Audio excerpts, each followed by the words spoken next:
Hey everybody, it's G Marks and welcome back to another episode of the Paychex Thrive Week in Review podcast. This is the podcast where we take a few items in the news that impacts your business and mine, and we talk a little bit about the impact of it on our companies.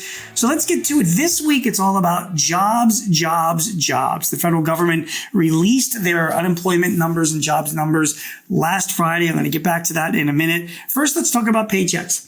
Paychex released their monthly Small Business Employment Watch last week. And according to the Small Business Employment Watch, U.S. employers with fewer than 50 employees continued to add jobs in June, although at a slower pace than in May.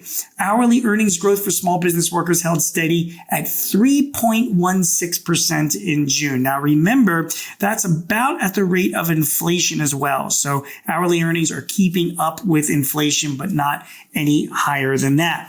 According to John Gibson, Paychex's CEO, small business continued to add jobs across the country in June, and there was little change in wage inflation, which reflects relative stability for small businesses. The trends in our wage data, he says, for the first half of 2024 are also signaling steady hourly earnings growth heading into the second half of the year. A couple other comments from Gibson. While jobs are growing nationally, small businesses in some geographies and industries continue to face a challenging operating environment due to complex regulations, a tight labor market, and inflationary pressures. We are continuing to see the impact of these challenges in the West region, particularly in the state of California, which came in last among states for job growth in June. At the same time, Gibson says our customers are telling us they are being more selective in the hiring process and searching for candidates who will boost their culture and bottom line.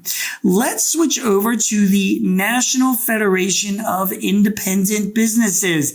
They released their jobs report last week as well, and the NFIB found solid employment hiring plans among business owners, but overall unsuccessful attempts to hire additional workers. A seasonally adjusted 37% of all the small businesses that they surveyed reported job openings they could not fill in their current period. That's down 5 points from May. A seasonally adjusted 15% of owners plan to create new jobs in the next 3 months, unchanged from May.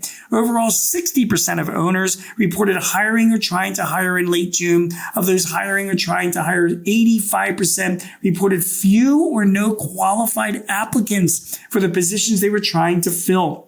31% of owners reported fewer qualified applicants for their open positions, and 20% reported none. So we see on the Paychex side that hiring still remains pretty strong, and wages are staying strong at a 3% annual rate. But the NFIB is also saying that although hiring plans continue to remain consistent, hiring plans are also having challenges among a lot of businesses because they can't find good applicants. So what does that mean? Well, there's a report in CNN this past week about part-time workers. It says the companies are becoming fonder of part-time workers these days. Here's what CNN says. Demand for full-time workers on job sites, Indeed, has been flat from January 22nd to May of this year, according to a recent analysis of millions of job postings. But advertisements for part-time gigs are up about 10% over the same period. Postings for those kinds of jobs took off in 2022 and have remained near those elevated levels ever since. So, while labor remains tight and hiring plans do remain strong, it appears that a lot of businesses are now turning to try and find those workers through part-time jobs. We continue to have that labor issue.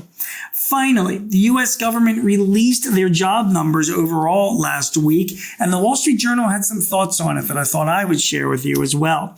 The Journal's editorial team reported that U.S. employers added 206,000 jobs, even though the employment rate just ticked up a tiny bit. It is still, we have the labor force participation rate right now is at its strongest that it's been in the past 20 years. However, on the other hand, The Wall Street Journal says the jobs market appears to be slowing. New jobs were revised down by a combined 110,000 for May and April. Job growth has averaged about 177,000 in these past months compared to 220,000 for the past year. And the Wall Street Journal is reporting that most of these new jobs, about 90% of them, were found in government, healthcare, and social assistance. All of these relying on federal type of work being involved. Manufacturing employment, they say, has been flat since last November. IT jobs have been shedded over the past 2 years, and job growth in leisure and hospitality has slowed to a trickle, that they say.